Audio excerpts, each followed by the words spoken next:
Good morning. Today's lesson is going to be over 340 to 344, and we are finishing up studying the war. I'm just trying to pull my notes up here. Sorry. And today we are going to be talking about the consequences of the war. Every time there's a war that's over, such as World War I, World War II, there's always consequences that all the countries have to deal with after it's over, and it's devastating too. Today's shout out is going to be for, sorry, I had it in my mind and I forgot. Oh, Isaiah. Today's shout out goes to Isaiah, and hopefully you're doing well, Isaiah. I miss you, my gentle giant. And let's just go ahead and review. We've talked about the turning points of the war. There were a couple major turning points of World War II. And as a review, remember Germany's invasion of Russia was a huge turning point. When Germany turned on Russia and invaded them, they were on the same side, the Axis powers. It caused Russia to switch over, and then it also caused Germany to start fighting on a two-front war because they were stuck in the middle. And then Japan's attack on Pearl Harbor was another turning point that brought America into the war. The Allied invasions of North Africa, which let MacArthur go in and attack Italy. And the Allied invasions of Normandy, France on D-Day. D-Day was a very big turning point of the war too. So today we're going to talk about a lot of the consequences. We did talk about the Manhattan Project last time, and now we've got other nations starting to build atomic weapons. The beginning of the Cold War, disillusionment, economic changes, political parties, and return to materialism. Some of those are some of the subjects we're going to talk about today. And then we're also going to talk about the I can't say that word. Philosophical, there it goes. Philosophical and religious consequences. And then we have total war and its consequences. So some guiding questions today. What were the long-term consequences of the war's unprecedented violence and destruction? What were the long-term I have to slow down. Philosophical and religious consequences of the war. How was World War II a clear example of total war, and how and why did the Nazis seek to eliminate the weak and unfit members of German society? And once again, it's the consequences of the war. So one thing to remember is that communism, after the war was over and Hitler was defeated and Mussolini was defeated, Stalin was the one that was left standing that had the really harsh government, communism. So communism spread rapidly after the war as communists under Joseph Stalin seized most of Europe. And so let me go back. So you remember when the one thing about the war, you have to think about it, it had devastating effects. There was about, from the book your book states, it talks about there were so many more deaths that the world had never even fathomed. World War I had about 10 million deaths. It was pretty harsh. But World War II had 50 million deaths approximately, and many millions of those were civilians, just innocent people. And we'll talk more about that later. But the countries that I just said, the countries that Russia invaded before the war became under Soviet control. And so and control after the war. So communism is going to be spread throughout Europe, and you're going to see how Russia becomes part of the Soviet Union and starts controlling these other countries and influencing them, kind of keeping them in captivity. A huge change in society would be that Europe wouldn't have the wealthiest economy anymore. You had your big empires, Britain and France and Spain and all those countries, and no longer are they going to be the powerhouses of the world. United States and Soviet Union are going to emerge as world powers, and it's going to cause a political rivalry between the two countries. Okay, so let's see. I got something in my eye. So because of the rivalry between the two countries, that is called a Cold War.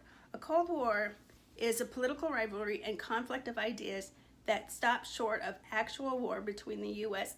and the USSR, which is the Soviet Union. It's a war of words. Things like you're not fighting, you're not actually taking guns and throwing bombs at each other, but it's just like, I'm better than you, you're better than me, kind of cutting each other down. We cut communism down, they cut capitalism down. If you see movies like in the 80s, especially like Rocky, I think it's like Rocky 4, where Rocky fights the Russian, that you can see the hate that they each had for each other in that movie because of it being the Soviet Union and and America. So a lot of movies in the 80s, 60s, 70s, when the Cold War started, is us against the Russians. And even like in the Olympics, it was like everybody the American USA hated the Russians. You have that movie Miracle, where the hockey teams play each other, and it was just a rivalry that happened. And I remember growing up and thinking we were great and we were better than them, and it's just interesting how that took place. The Soviet Union wanted to keep those countries in Eastern Europe and also wanted to dominate affairs of the world. They wanted to spread the communism. So when people came out of the war, they came out with hopelessness and despair, and it showed in their art and literature. One of the art movements that came out after World War II was abstract expressionism, and it's a form of painting developed by American painter Jackson Pollock, created by randomly splashing wet paint on the canvas with brushes. So you'll see here's an example of, and it's so amazing how these people got famous. It just looks like he just splattered paint, and yet his things they're so expensive if you want to buy them. The loss of colonies for Britain and France greatly influenced their prestige and influence. They lost a lot of money during this time. They lost their colonies around the world. They lost the income that these colonies provided. It was just a really, really hard time for Britain and France. Not to mention that they had to rebuild their country, because a lot of the wars, you had Germany bombing England, Britain, and France was, invaded by Germany. And so there was a lot of destruction that needed to be healed. Americans didn't have to put their money into the war anymore, remember? And so now they could spend things on themselves. They could spend things that they thought would bring them happiness. Some of the things they, would be able to do is buy better TVs, better houses, things that they're going to be able to, to just make life better, better trips. They could spend their money on themselves, whereas they didn't have to ration their food anymore. They didn't have to send money away anymore. So the war also disproved the fantasy that man is born without a sinful nation. So because there was such delusionment, it was more like, how in the world could a God let something like this happen? So many deaths. Think about it, 50 million. That's a lot of people. These are people who had souls, and these are people who are either in heaven or hell, and they lost in a lot of innocent people, people that did not have to die because of this war. So existentialism came out. It's a new philosophy that people are going to start to develop during this time. And this stressed a person's uniqueness, free choice, and the consequences of their choice. Kind of like what we always say, the end justifies the means. It doesn't matter how I get to this part or this point, as long as I get to this point. So if it's hurting somebody else, if it's trying to just make me look better, that's the kind of philosophy they had. So like we said, we have a sinful nature. This came out. So a lot of things, they believed that man, this philosophy believed that man could choose their own value and the meaning of life. They could have their own moral code. But what should be our moral code as a Christian? It should be the Bible, right? And so the Bible tells us how to live. It tells us to be kind. It tells us to obey our authority. It tells us to choose to do right, and to it gives us the true way to find happiness, and that's through Jesus Christ. Not just happiness, joy. There's a big difference, because happiness doesn't last forever. True joy can last forever. People rejected religion at this time because they could not understand why God would allow this to happen. Why would we have to go into another war? Why are dads not coming home? Why are sons not coming home? Because you have the average person that went and fought in World War II were 18-year-old kids, 18, 19, 20-year-olds. So they started the war when they should have been going off to college.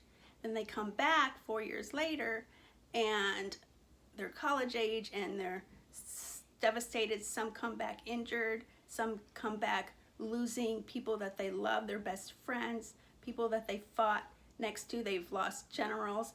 And so it was one of those wars. And also the fact that a lot of it didn't happen. So what developed at this time was what they called the GI Bill. They really wanted to take care of these people. So people started stopping going to church, but you're going to see how God's word, or the gospel, even though people don't go to church, God's gospel is still going to emerge during this time. So the government came up with the GI Bill. This allowed the federal government to help pay for college or vocational education for returning veterans. So what are they going to do when they get back home? They're going to go to college, but this time they're going to have kind of like a scholarship. It's going to be paid for from the government. And some of these boys came home wanting to go to college to learn to be preachers, to spread the gospel, because they saw the devastation. They saw the hopelessness in war, and it just depended. Some came back very bitter, but some came back wanting to do more for this world because of this sinful nature. So remember when we talked about total war, we talked about that in World War I. And the definition of total war was war in which all of the country's resources are devoted to destroying the enemy's war, in which there are no limits on targets or the kind of weapons used. So total war was one of those things that was very devastating at that time, because it didn't matter if you were a civilian or someone that fought. Loss of human life So before I started this, I said there was about 50 million people who died alone, but it was 35 million civilians, 35 million people who were not in the military, who were not fighting. These were civilians, and they died from bombings on their city. They died of disease. They died of murder from invading countries, and they also died of famine. Especially the Germans. The Germans, because the most important thing was to feed their military. So they would feed the men that were fighting before they would feed hungry people, the civilians. Plus, in Germany, they would feed anybody else before they would feed the Jews or the Polish people or anybody that wasn't a German, a healthy German. They wouldn't feed them. So that was one of the things. But the most important shock after this war was over is when the Allies found that Hitler had zero care for human life. And this is when they discovered the concentration camps, when they're going through Germany. Many of Germany's society, people didn't even know that this was happening. And they saw these people still in prison. And I'm going to put some videos on the your little section that will explain the Holocaust. It was a devastating time. It's kind of hard to comprehend that somebody could be that evil and do that much horrible stuff to people because they didn't look a certain way. Approximately 9 million Jews lived in Europe, and it is estimated that the Nazis killed 6 million Jews in 1930 to 1935. They basically wiped out the whole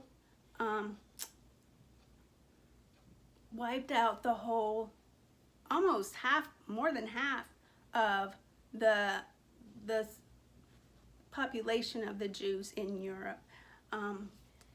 Before I go on with that, I'm going to show you some of these pictures are in your book, but you see that these people, total war, devastated. That was a picture after Hiroshima was and the bombings.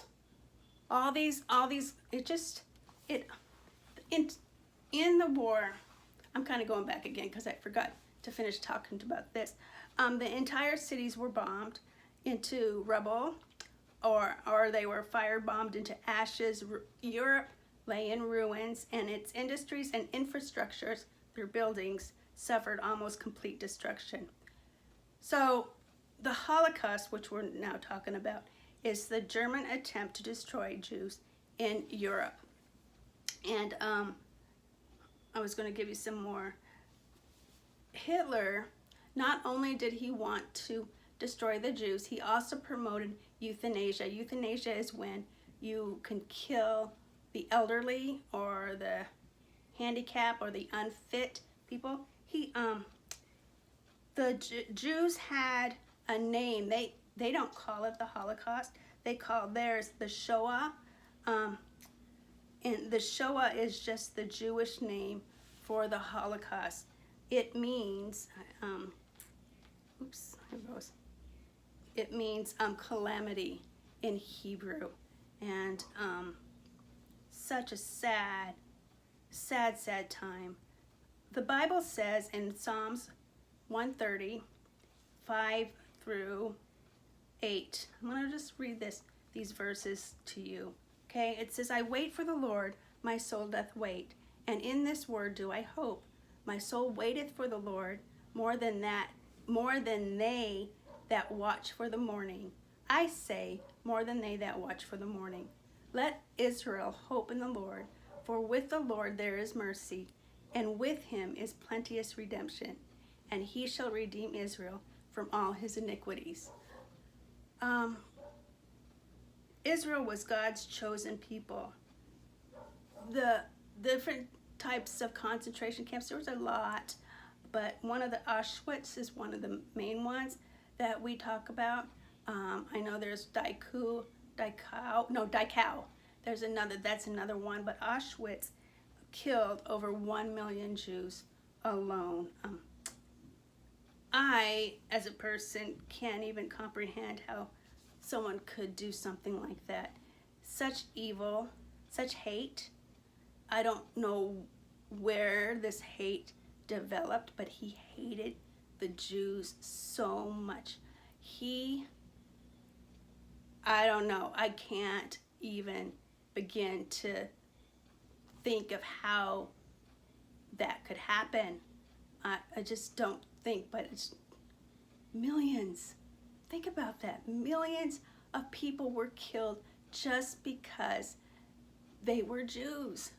Jewish people have been treated horribly, have been, in captivity, have been treated cruelly since Bible times. You talk about Egypt and all the things that happened with them, but yet God still loves them. They're God's chosen people. And it's just so sad.